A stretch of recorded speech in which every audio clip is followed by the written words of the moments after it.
Hey family, Danny here, and welcome to our first supersized genre show on evil kids. Yes, this is a subject. I'm smiling because I'm happy because I love horror. That's why, but I know you guys know that. But evil kids, right? It's a very creepy subject, creepy topic. It's hard for us to reconcile a child being evil.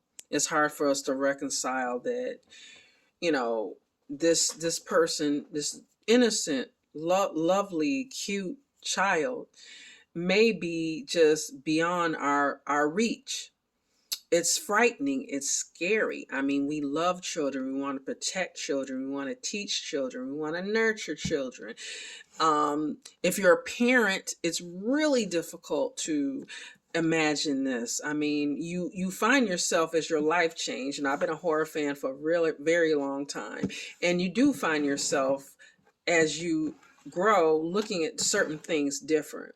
And I look back on certain movies that I saw before I became a parent, and you think, oh my gosh, what if this was my child? What if this was the child that I cared, that I loved, that I nurtured, that I protected, that I had made all these memories with, and watched them learn how to read and talk and walk and all this good stuff, and sent them off to school and just Boy Scouts or Girl Scouts or whatever, and then they grow up and they do something that is reprehensible.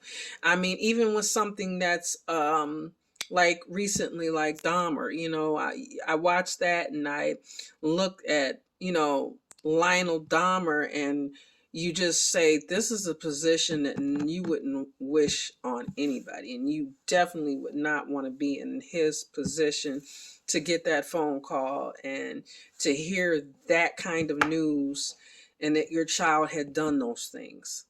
So it's just frightening. I mean, from The Ring to Children of the Corn to Village of the Damned to all the movies that we're going to talk about today, including, which we're going to be talking about, the Omen, the 1 and 2. We need to talk about Kevin. We're going to talk about Orphan and Orphan First Kill, and we're going to slide right in. We're just going to jump right in, guys, to a term that you may have heard.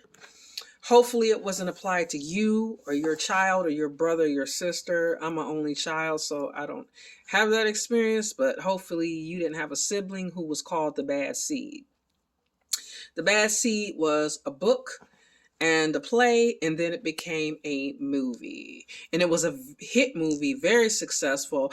All the three women in the movie were nominated for Academy Awards, including Miss Patty McCormick, who played Rhoda, the OG Bad Seed, and Nancy Kelly, who played her mom, and Eileen Heckart, who played Mrs. Dangle, whose son has not a good end in this film.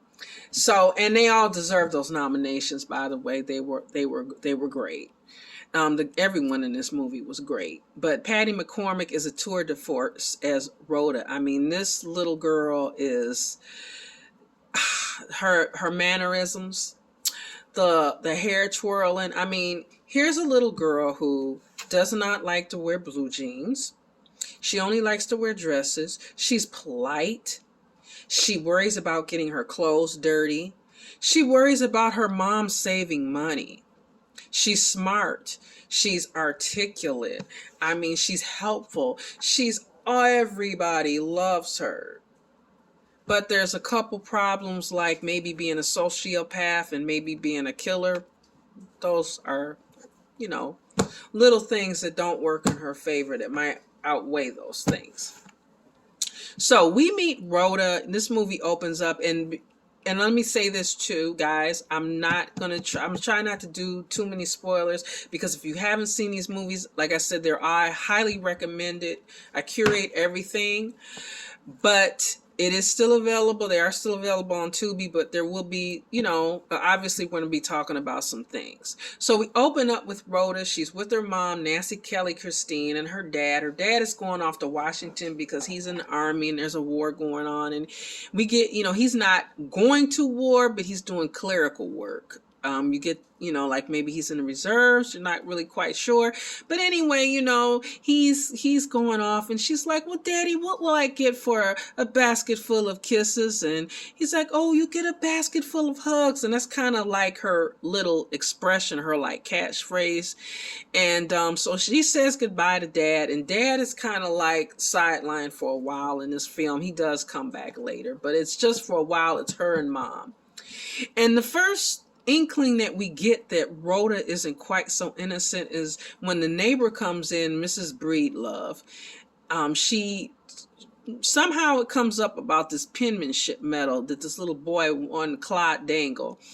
And Rhoda is like, I should have won. I should have won. Everybody knows I was the best. And she just was like, having like this tantrum almost about it. And you're kind of like, okay, maybe this kid is spoiled. Maybe she's just a sore loser. She doesn't know how to take a loss. So she goes off, to the school picnic, because her school, they're having this big picnic, and I think it's for the end of the year. And so, Mom sends her off, and the neighbor comes over, and the neighbor's brother comes over, and they're having this discussion, and they have quite a few of these discussions that there's a lot of dialogue, and it sets up a surprise that you're going to find out later in the film about Rhoda. Kind of sets it up and about Christine more so.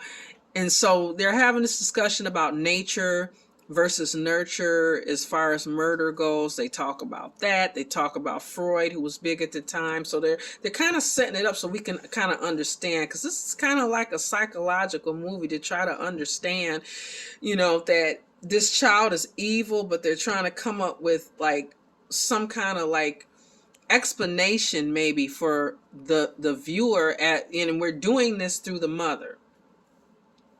So, during this discussion, the radio's on, and we're getting the news on the radio, and we find out there's a drowning at this picnic, at the school picnic. And Christine freaks out because she doesn't know who it is. Obviously, she thinks it might be Rhoda. And, the neighbor's like, no, Rhoda's too smart. And, she would never do anything like that. It's probably some clumsy kid. And I'm like, okay, wow, Mrs. Breedlove, tell me how you really feel, right?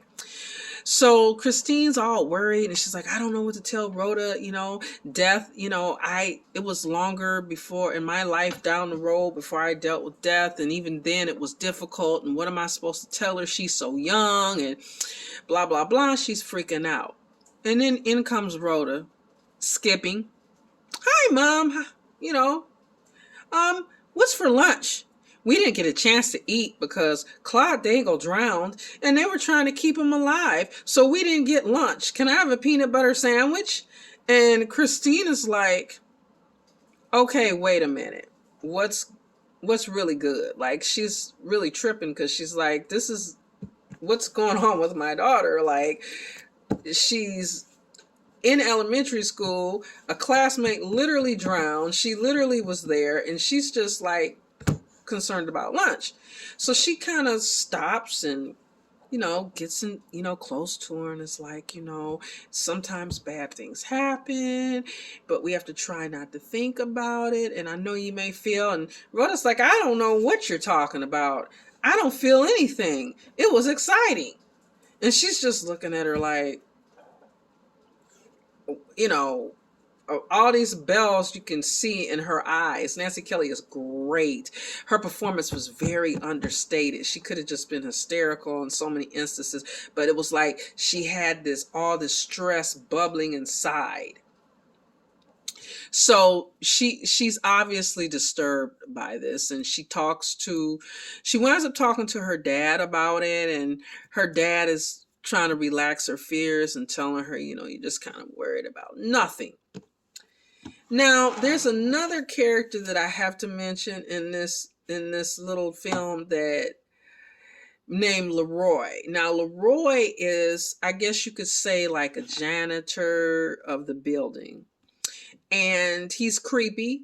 I'm just going to let you guys know he's creepy. I don't know if he would be creepier now in 2024 if they remade this movie, which they don't need to. They actually have, but it was a TV movie. But Leroy can see through her. He knows that she is not as innocent as she says she is. He even says, I'm mean and I know mean. I recognize it. So they have this real, real adversarial relationship. And he's like really paying attention to her. And she, after she eats her little sandwich, she goes outside because she wants to roller skate. She's like, shoot, I'm good. And so Leroy comes up, and this is another way we see, who Rhoda really is, because she's more herself with Leroy than anybody. So he's telling her, I don't see how you could just sit here and eat a sandwich. You should be in church lighting a candle. This poor little boy died. You're sitting here, you act like you don't feel anything. And she's like, why should I feel bad? Claude Daigle died, not me. Well, she says he drowned, not me.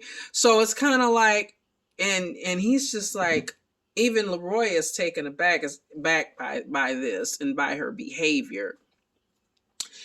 I have to mention Eileen Heckart, even though this is Evil Kids, because her performance as Claude Daigle's distraught, emotionally destroyed mother is phenomenal. I mean, it is really phenomenal. And it gives us, it humanizes the effects of Rhoda's actions, to see a real life person who was affected by her, because we hear about some other things down the line that she's done, but this is a person right here, right now in our face. We get more of her and Leroy, and her mom starts to suspect something because her mom does find the penmanship medal. And it's amazing how Patty McCormick, like I said, being so young, is just like, to manipulate her. Oh, she starts kissing her. And she says, oh, mother, I have the prettiest mother. I tell everybody that. I have the best mother of all. And literally, Christine's like, stop it, stop it. And it's just amazing when she starts seeing. Finally, it's like as this movie progresses, we see Nancy Kelly's eyes open as to who her daughter is. And she's terrified. She's horrified. She questions herself, like, what did I do? Is it something I did or didn't do? We get this whole, like I said, I saw this when I was younger. I was very young when I saw this movie, probably 10, 12, but as a parent, as an adult looking at it, it's even more terrifying to think if I was in this woman's position and this child was my child. It would just be crazy. It's a real, like I said, it's a real tour de force, and you literally fear for Nancy Kelly. You start to fear for her, even though this is a child. You literally start to like, okay, I hope that she can figure this out. I hope she can get out of this. And it's amazing how you're literally fearful of the sweet little innocent girl who's not quite so innocent. Now, they had a production code during this time, and they actually had to change. It's interesting. I'm like I said, I'm not going to reveal the ending, but they had to alter the ending. We'll talk about that when we do the after show. We'll talk about it because like I said, I don't know if everybody got a chance to see the film, but during the production code they had, basically, back in the day, if you did something wrong, if you committed a crime of any kind, you had to pay.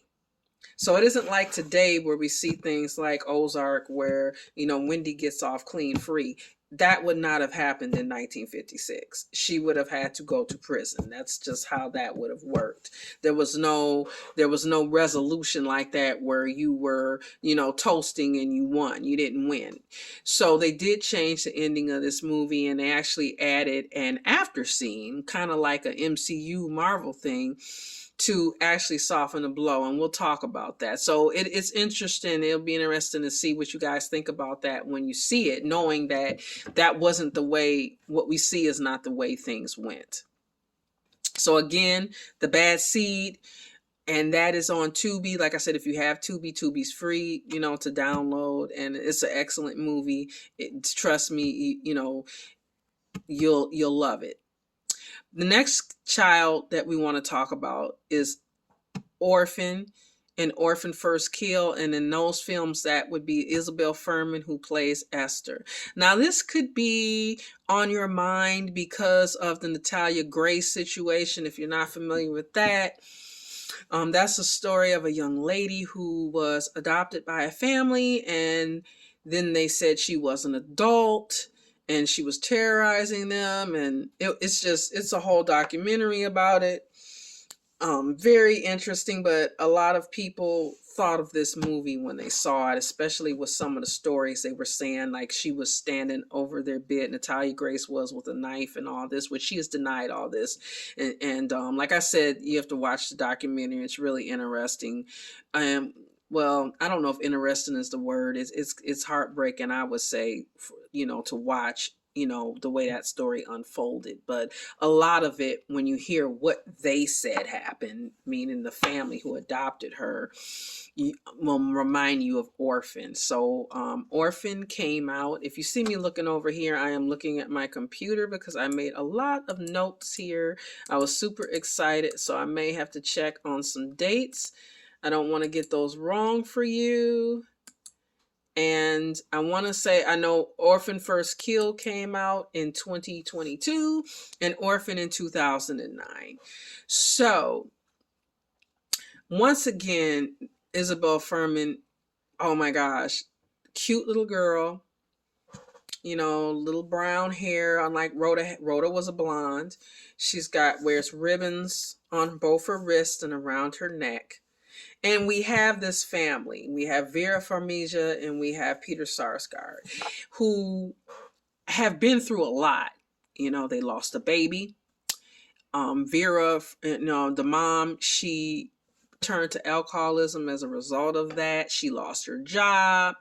She wound up, her young daughter, who happens to be hearing impaired, almost drowned due to her negligence. So we find out later that, back in the day, Peter Sarsgaard had an affair that she didn't find out till years later. So this family's been through a lot and they're trying to repair themselves. Mom wants to go back to work. They're in therapy. She's working on herself. She's sober. The kids seem to be doing well. We get this build up before we meet Esther of this happy family. Of just them that's been through a lot. Because they hit us with the loss of the child in the beginning. But they seem tight. They seem to be a tight-knit family. And they decide to adopt. So they go to an orphanage, and it looks like it's Catholic. They're nuns there, and they're kind of wandering around. The mom is talking to a sister Abigail, who seems to be the head nun. And, Peter Sarsgaard, he just happens to walk in his classroom and there's this little girl painting. And she's so polite and he's just so impressed by her. And they start this conversation and they bond. They have this like little bonding. And, then the mom comes and it's like, she's like, oh my gosh. So they ask about Esther, and next thing you know, they're taking Esther home. Now, little sister seems to be excited about it, the brother not so much. But at first, she seems to fit in. She's polite. She's helpful. She seems, very happy to be there and very happy to have a family and interested in, how things go and how things work in her household. And, it just seems to be good. And then it kind of slowly starts taking a turn with her. We kind of see it in a situation when she encounters a bully, which, I have to say this little girl was a classic mean girl. And you did want her to, to retaliate or take up for herself. But Esther winds up kind of sneaking in while she's on the playground and pushing this little girl off the slide. And the sister, she kind of gets the sister to kind of co-sign that she didn't do anything. She's very smart. Esther, and she picks up sign language like that. You look up and she's signing with her. She's easily can communicate with her sister, where her brother appears to not know how to sign at all, if it, very little, if any. So she's able to kind of get her under her wing more quickly. Plus the brother is like, you get the impression he's like, I didn't want a little sister, and I definitely didn't want a little sister that walks around with, again, with dresses and long dresses. And he says something like, you act like you come from Transylvania. So there's all this animosity. But we get some classic scenes where she's just bossing, bossing her around, bossing her siblings around, and manipulating all these authority figures. It's just terrifying how she's able to do this. She's able to get the therapist on her side. She's able to get the dad on her side. She easily discredits the mom, and which is kind of heartbreaking, because as all these events start adding up, that don't seem right. Like there's an incident where they're at school, and Esther, the youngest daughter, is in the car, and Esther takes the brake, takes it and puts it in drive, and then the car, just starts going, and somebody has to stop it. And the mom suspects Esther by this point of doing it, which Esther, of course, did do it. But the little sister's so terrified she won't say anything, because she's already, been along. We'll just say she was an accomplice to something without saying what it was, because like I said, I'm going to try not to do too many spoilers. And the little brother she threatened already, so he's terrified. So everybody in this house is terrified. And the kids know. They finally get together, and they decide, they're going to try to get evidence. At least the little brother's like, yeah, we need to do this. But Esther, foils that, and he winds up in the hospital. And the mom, she tries to, tell, and then Esther tries to, she tries to get rid of the little brother, and the mom freaks out. And as a result of that, they wind up sedating the mom. So the mom's out of the way. So then everybody goes back home, and everybody's alone in this house. And the reason why I'm just saying this part is because one of the most craziest scenes in this movie is a seduction scene. And that's all I'm going to say. We find out that Esther is not quite who we think she is. There's a big reveal. Again, if you haven't seen this movie, I don't want to spoil that for you. But as far as Evil Kids, I mean, this is one of the best. Esther is really smooth, though. She is one of the most smooth, I would say, because she's able to hold it in. She doesn't just come in and just start doing stuff. She kind of slowly gets in there and then amps it up. So she's smart. She's very smart in how she handles it. And it's even more frightening because you could see how people just wouldn't believe you. They just wouldn't. They would look at this kid and think, okay, I just don't see it. And there's just no evidence for it. So, of course, there is a sequel, and so that lets you know that, the story continues. And the sequel is more like a prequel. We find out Esther's history. We find out, how life was before she got to this family. And we find out that she is at this point in an institution that she escapes from. Again, using, manipulative tactics. And she winds up getting to America. And she winds up being adopted by another family.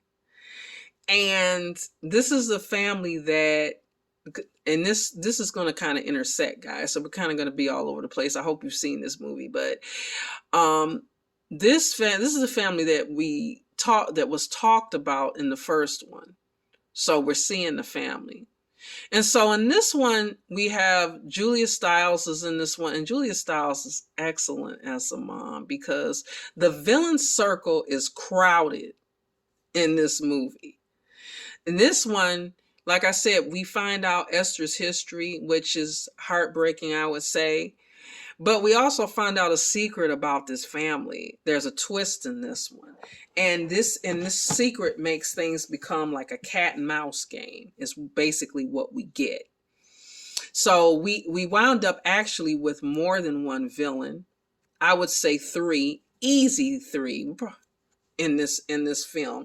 And we're kind of torn between the fact that we know Esther's evil and she's done all these bad things, to now she's in danger. She's in this cat and mouse game where she's not safe within the confines of this family. And I thought that was ingenious, because it really throws you as a viewer for a loop, because if you're already familiar with the story, you already know something about who she is. And then now all of a sudden you find out, hey, wait a minute. This family isn't so innocent. They aren't so great. They've got secrets, and she's in trouble. So now it's kind of flips to where now you're afraid. You're afraid for her. You're rooting that she can get out of this. So it's kind of like you're on the second one, I feel like was maybe a little bit more of a roller coaster, because it kind of flipped you emotionally on your side. But once again, she does her best to try to outwit them, outwit what the family that she's with, and to survive. And we kind of get a different, I think, view of her. Not so much in the first one. I think I felt more like she was just diabolical. In this one, I felt like, okay, yeah, she is, but how did she become that way? Which brings us back to Rhoda. All these life events and these things happen to her, and that's no excuse. I'm not saying that's an excuse, but you kind of can see how this thing might, how we got on this road. How did we get here? And in this situation, she's fighting for survival. She's literally fighting for her survival. So it becomes like, a thriller, horror, all this rolled up into one. So this one is on Amazon Prime. And I know the first one is on, I think, HBO Max. So if you want to see those, and you want to see a great performance by a really creepy kid, and she's a little bit older, obviously, in Orphan First Kill. Probably, I wouldn't quite, well, she was very small. It's a difference of maybe, let's see, we said 2009, 2022. Yep, so that would be 12, 13, 14, yeah, about 12 years, yeah. So, obviously she's older, but there's still that same spark that we see from her as an actor in the first one. In fact, she seems more confident in this one, because I'm sure like she felt like she owned the character more. She had more experience, more time to live in it. So it just became that much more creepier. And like I said, when she had to kind of pivot into, okay, wait a minute, now I'm in a situation where I'm not in control, she totally sells it. She totally sells it. So Isabel Fuhrman and Esther has got to go down as one of the all-time great creepy kids. This next one is one that a lot of you may or may not have seen. It's called We Need to Talk About Kevin. That one is 2011 there. John C. Reilly, Tilda Swinton, and Mr. Ezra Miller, and Jasper Newell plays a young Kevin. Now this one is told in brutal flashbacks. And I use the word brutal because it perfectly shows us how this woman's life is going. Tilda Swinton, Eva, who portrays Kevin's mom. We don't see Kevin initially in this film. Like I said, this story is told from her point of view. And she's having this crazy nightmare. She wakes up, there's paint all over her house. She's going to this dead-end job. And I say that because you can tell she doesn't want to be there. She seems like, she may be overqualified, and we find out how overqualified she really is. People are mean to her, but we don't know why. We see her get slapped. We see people staring at her, and we like I said, we're trying to figure out as a viewer what's going on, because all we see is Tilda Swinton for a little while, for the beginning part of this movie. We don't see Kevin, and we don't even see John C. Reilly. So we're wondering kind of like, okay, well, what happened? Did they get a divorce? What's going on? And then she starts remembering and having the flashbacks about meeting John C. Reilly and their courtship and getting pregnant and having the baby, which it's a brutal scene, very hard birth. And she has a hard time at motherhood. And this movie could, you can see, this movie is obviously a big period of time after, sorry about that, stuttering, after the bad seed, and things are a lot different in this movie. Like, the climate is a lot different, and so there are a lot of things that I think we see that we wouldn't have saw before. Like how is it like to deal with being a mother, and she's dealing with this new experience and this child, and it was hard for her, and he's not an easy baby. There's a lot of crying. He doesn't develop the way, she thinks he should. He doesn't speak. He's very aggressive. He wears a diaper for a very long time. She actually takes him to the doctor. The doctor says, oh, there's nothing wrong with him. Sometimes, these things happen. Kids act this way, basically. So she initially, unlike Christine in Bad Seed, she sees something is wrong. And she tries to fix it, but she just does not get any help in that endeavor at that point.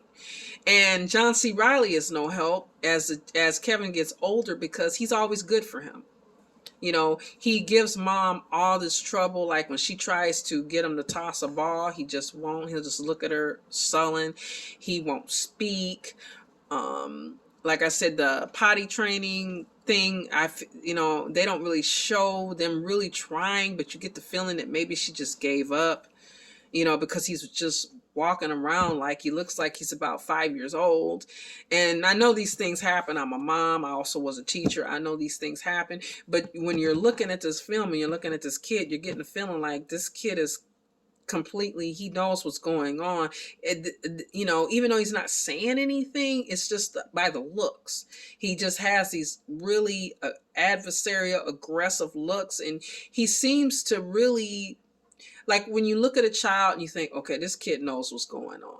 It's like, as a teacher, as a parent, sometimes you see some kids like, well, he's upset or she's upset, or maybe they don't know what they're doing. And then, others, sometimes you can, okay, yeah, exactly what you're doing. So you get that impression. So you feel bad for her. You see her, struggling. Like I said, you see all these people being mean to her, and much like, Vera, and Orphan, she drinks, you see her passed out on the couch, bottles of wine, and it's just hard for her. So, and as Kevin grows up, like I said, it doesn't get any better.